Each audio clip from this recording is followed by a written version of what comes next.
makanan sederhana yang banyak peminatnya.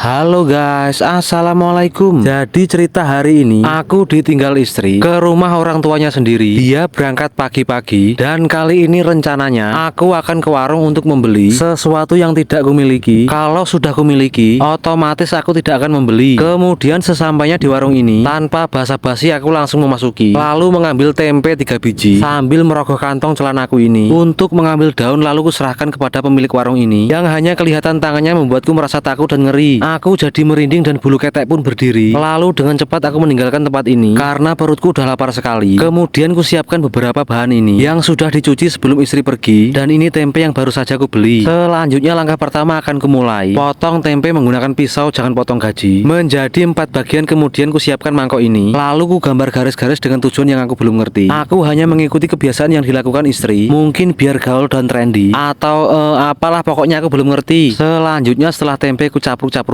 aku menyiapkan wajan dan minyak untuk dipanaskan agar tidak berlarut-larut lama dalam kelaparan. Sambil menunggu minyak panas, aku segera mencampurkan udang dan tepung, tapi bukan mau bikin bakwan, sambil memasukkan tempe ke dalam wajan. Bukan angan atau harapan, bahkan impian, tapi ini bukan tentang harapan melainkan makanan. Setelah udang berhasil kubalut dengan tepung tanpa perasaan, selanjutnya aku menyiapkan cobek yang baru kubeli belum ada sebulan. Kalian bisa lihat bodinya masih gres tenan, belum ada yang lecet dan tidak ada tambalan. Kalau kalian tidak percaya silahkan membuktikan dengan cara digigit lalu dimakan. Jika rasanya asin berarti itu garam bukan santan. Tanpa banyak bicara aku langsung menguleknya dengan segera. Kemudian saat aku sedang kusuk mengulek, tiba-tiba aku melihat tempe hampir gosong menderita. Lalu ku angkat sambil mata berkaca-kaca, bukan karena simpati kepada tempenya, tetapi karena bawang saat kuulek nyiprat ke mata. Dan ini namanya adalah jaling ya pemirsa. Kalau ini namanya udang bukan ikan cana. Ku harap kalian bisa memahaminya dan bisa membedakan antara sambal dan batu bata, karena sudah jelas bentuknya sangat jauh berbeda. Tapi aku nggak tahu kalau rasanya. Mungkin lebih kayak kakak atau roti bala-bala yang sangat enak pada zamannya. Kemudian agar rasanya mantul, tambahkan tempe di atas nasi tiwul. Kemudian beri jaling bukan dengkul. Lalu beri udang sedikit saja, jangan sebakul. Setelah semuanya selesai dan sudah ngumpul, dengan tampilan yang melenuk dan mentul-mentul dan rasa lapar yang powerful, aku siap memakan nasi tiwul dengan cara cobek dipegang bukan dipikul. Soalnya nanti kalau dipikul dikira aku Kang Bakul yang jualan keliling nasi tiwul. Takutnya nanti kalau ketemu kalian malah dihutang, duitnya nggak ngumpul. Bisa rugi dong aku dul. Dan lebih parahnya lagi, aku bisa kena pukul oleh istriku menggunakan gandul. Dan sekedar pemberitahuan ya teman-teman, kalau nasi tiwul itu rasanya enak dan mantul, apalagi kalau sudah ditutul-tutul dengan daging bajul. Aku yakin kalian akan girap-girap berada dan ucul, soalnya giginya yang sebaris gingsul. Dan apakah kalian tahu apa itu bajul? Bajul adalah buaya gundul. Dan oke teman-teman, kayaknya dari tadi omonganku nggak genah ya, atau hanya perasaanku saja.